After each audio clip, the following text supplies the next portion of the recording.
الرحمن الرحيم. أهدي سلامي إلى خادم الحرمين الشريفين الملك فهد بن عبد العزيز، وإلى ولي عهده الأمين، وإلى سمو النائب الثاني، وإلى الأسرة المالكة.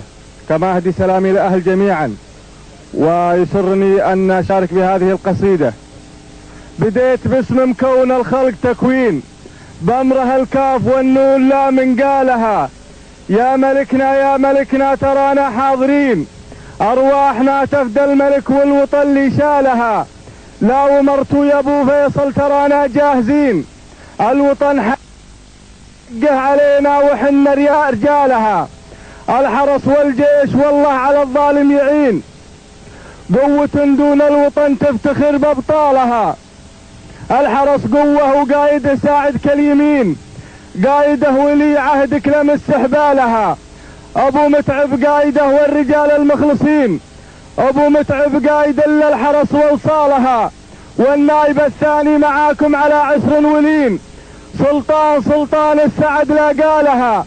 هو قايد الا الجيش وفعله على الظالم يبين. ابو خالد لا ومر كلمته يمشالها، مجهز الا الجيش دبابه وصاروخ صين. بمر الولي قوة ما حد يقوى لها، وقوات جوية عليها رجال مدربين، عليها صقور الجو هم شبالها. وقوات بحرية لها بالما حنين، تطلق صواريخ وترسى ثقالها. ونحمد الله ما علينا من اللعين، قوة سعودية وحنا رجالها. يا الطاغية صدام لك يوم مهين، انت وسلابك اللي تهز ذيالها.